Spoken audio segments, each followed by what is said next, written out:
Is Trump's fate going to play out like an episode of The Sopranos? This is, all this stuff is starting to pile up, all this evidence that, what I've been saying for some time is actually happening, that this is going to be a blowout election. And now, please, don't act on this information. In other words, don't think that you don't need to vote. And you don't, we all need to vote. We all need to get out there. We need to be talking to people. We need to be, phone banking and postcarding and calling and do it, whatever you can, right? But all that said, Trump lost by 3 million votes in 2016. He lost by 7 million votes in 2020, the last election. And he's done nothing to expand his base. In fact, if anything, he's contracted his base. When Dick Cheney says you're too much of a fascist, you've got a serious problem with the Republican Party. You've got the Lincoln Project. You've got all these, literally hundreds of Republicans from previous Republican administrations, high-profile people, have come out and endorsed Kamala Harris. But what's most interesting, and I read about this yesterday in Fortune magazine, but now it's at the top of Drudge right this minute, which is interesting because I wrote this piece yesterday, and it was, maybe I was prescient, I don't know.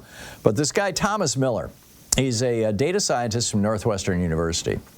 And he got it that, the polls are just completely unreliable, right? The polls these days are just largely useless.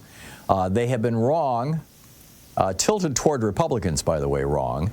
But they were wrong in 2018, they were wrong in 2020, they were wrong in 2022. And I'm telling you, they're wrong right now. And although the polls are starting to show that Kamala Harris has a good lead, I think it's going to be a whole lot bigger than that. So anyhow, along comes this data scientist, Thomas Miller from Northwestern University, and he says, screw the polls. I'm not going to look at the polls. Polls are gibberish these days. But I am going to look at the betting markets because the betting markets are dynamic. They literally change from second to second, minute to minute. They are, in many cases national, but the statewide betting markets, there's people, probably the most important thing is that there's real money on the line. Betting markets represent people actually putting their money down and saying, this is what I believe is going to happen. And the betting markets were what Thomas Miller used, this data scientist, used in the 2020 race in Georgia to predict what was going to happen. And what he predicted, now keep in mind, the polls at that time in 2020 showed that Kelly Loeffler was going to beat Raphael Warnock and that David Perdue was going to beat Jon Ossoff. Neither of those things happened, but that's what the polls said were going to happen.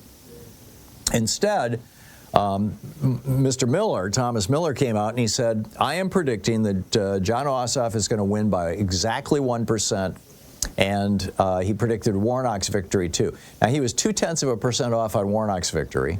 He was right on the nose with Ossoff's.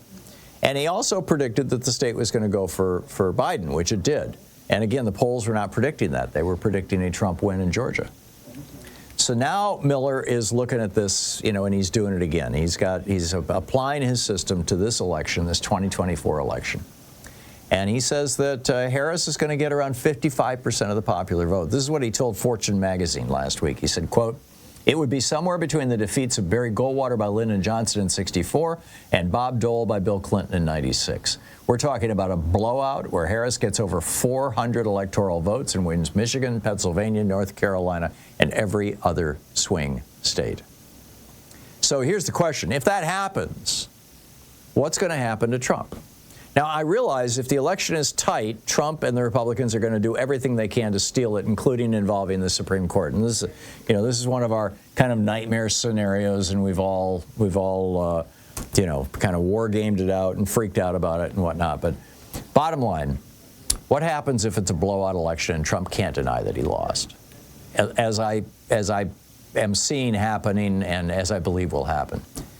I predict that within 1 hour of the networks calling the election for Harris and pointing out that it's an overwhelming victory, that within 1 hour of that information going out, God willing, within 1 hour, most all of your high-profile, nationally elected Republicans are going to abandon Donald Trump.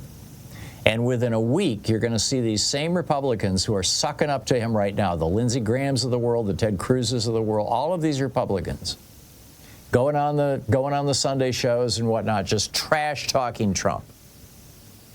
Because they will have realized that he has no political future. He's 78 years old. He's never going to run for another political office.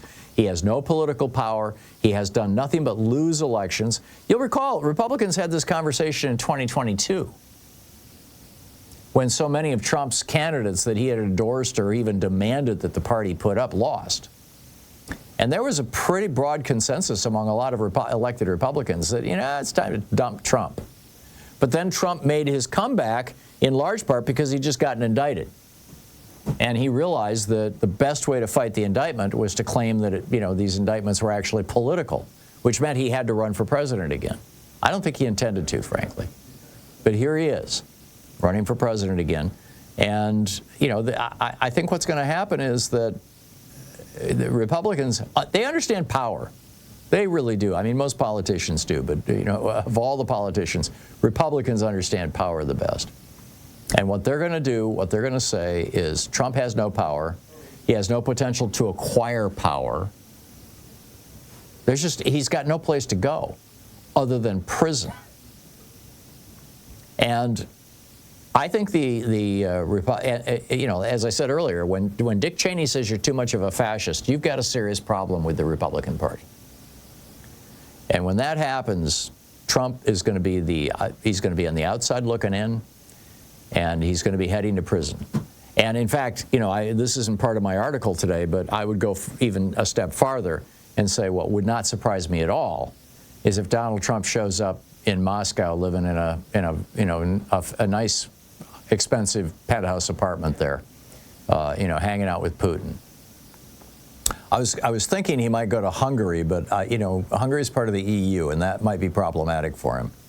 Of course, he told Elon Musk that he was going to go to Venezuela if he lost, but I doubt that he's going to find much of a welcome in Venezuela. Frankly, he trashes the country so often.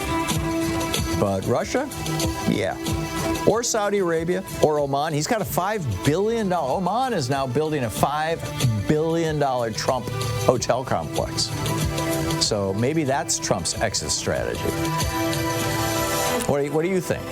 I'll pick up your calls in just a little bit. Stay with us.